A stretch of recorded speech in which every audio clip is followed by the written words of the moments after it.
దసరా కానుకగా భావించాల తెలంగాణలోని దాదాపు 6,29,000 మంది విద్యార్థులు వారి తల్లిదండ్రులకే కాదు తెలంగాణ రాష్ట్ర ప్రజలందరికీ కూడా ఈ దసరా కానుక ఇది.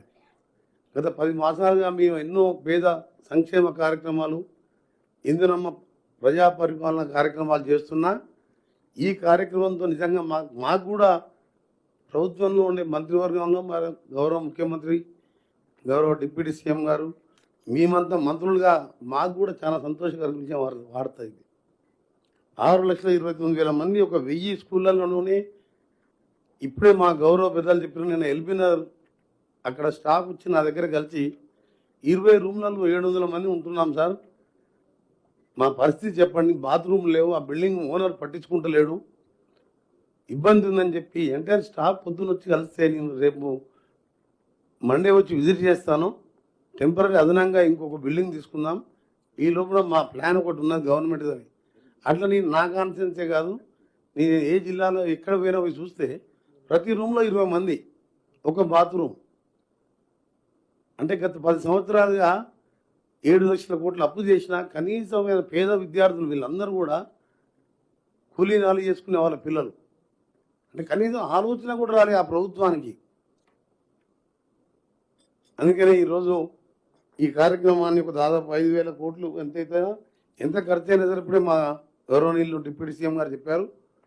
రాష్ట్ర ప్రజలందరికీ, విద్యార్థులందరికీ కూడా చెప్తున్నాం, ఇన్ని రోజులు కష్టాలు పడ్డారు, ఎంత త్వరగా అయితే అంత త్వరగా ఫేజ్ వైజ్గా దీన్ని పూర్తి చేయాలని చెప్పి కూడా మా ఫైనాన్స్ మినిస్టర్ డిప్యూటీ సీఎం గారికి వారి ఆలోచన కూడా ఎప్పుడు కూడా పేద విద్యార్థులు చదువుకుంటేనే బాగుపడతాం, చదువుకుంటేనే మన రాష్ట్రం బాగుపడుతుంది అనే ఆలోచన ఉన్న ఈ ప్రభుత్వం. గతంలో కాంగ్రెస్ ప్రభుత్వం ఉన్నప్పుడు ఫీజు రియంబర్స్మెంట్ ఆలోచన బీసీ, ఎస్సీ, ఎస్టీ విద్యార్థులకు ఇంజనీరింగ్ నుంచి డాక్టర్ నుంచి ఎంబీఏ చేసిన ఏ ప్రభుత్వం ఏ దేశంలో ఎక్కడ లేకుండే, అప్పుడు కాంగ్రెస్ ప్రభుత్వం పెట్టింది.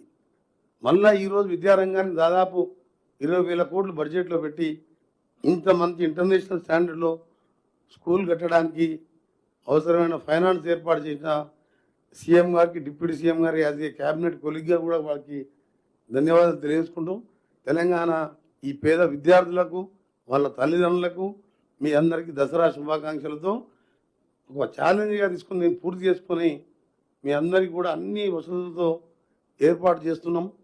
మీ అందరికీ దసరా శుభాకాంక్షలు. ప్రింట్ అండ్ ఎలక్ట్రానిక్ మీడియా వారికి ఆషామాషి కార్యక్రమం కాదు, మేము ఏ మంచి కార్యక్రమం చేసినా ప్రతిపక్షాలకు వచ్చిన 2వ రోజుకెళ్ళి మేము ఫ్రీ బస్ ఇచ్చినా విమర్శలు తప్ప వాళ్ళకి ఎప్పుడు కూడా వెళ్ళి కనీసం దీన్నన్నా హర్షిస్తారని అనుకుంటున్నాను. నేను మూసి మురికి కూపంకి వెళ్ళి 1 కోటి మందిని ఇలా బయటపడేయాలని ప్రయత్నం చేస్తే దానికి విఘాతం. ఇంకా ఎన్నో కార్యక్రమాలు చేస్తే విమర్శించడం తప్ప ఏం లేదు. కనీసం దీంట్లో ఉన్న కలిసి రావాలి. ఇంత మంచి ప్లాన్తో ముందుకు వస్తున్నాం ప్రభుత్వం, అన్ని పక్షాలు హర్షిస్తారని ఆశిస్తున్నాం. మీ అందరూ కూడా కలిసి రండి. ఇది ఒక మంచి కార్యక్రమం. ఇన్ని లక్షల మంది విద్యార్థులకు విద్యను అందించడమే కాదు, అన్ని మౌలిక వసతులు, ధనికుడు లక్షాధికారి కోటీశ్వర్లు ఏ విధంగా చదువుకునే స్కూళ్ళల్లో ఉండే వసతులతో ఏర్పాటు చేసినందుకు మరొకసారి గౌరవ ముఖ్యమంత్రి గారికి, డిప్యూటీ సీఎం గారికి థ్యాంక్ యూ వెరీ మచ్.